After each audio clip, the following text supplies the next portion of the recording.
Hey there, what's up? In this video, I'll give you a quick guide on how you can sell crypto on MoonPay. So it's really easy. The first thing that you will have to do is, of course, log into your account. And once you've logged into your account, make sure that your profile has already been created and you've already verified your account and you've already activated your portfolio so that you will be able to actually access all of its features. And yeah, so first you do have to make sure that you have the sell crypto feature, and once you see that, you will basically just have to click it and you will just have to select the cryptocurrency. So for example, you should see something like this on your under the sell crypto option, and then after you've selected your cryptocurrency, you will just have to select the amount or enter the amount, and then you will add your bank account and then review the fees.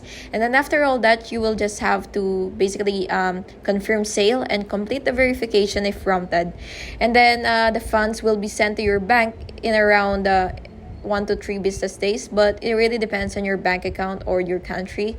And yeah, that's basically just it. And selling crypto on MoonPay is really easy, but you should always confirm bank details and amounts and not make any mistakes. And yeah, I hope you found this video helpful, and if you did, please make sure to like and subscribe for more videos like this. Thank you and have an awesome day.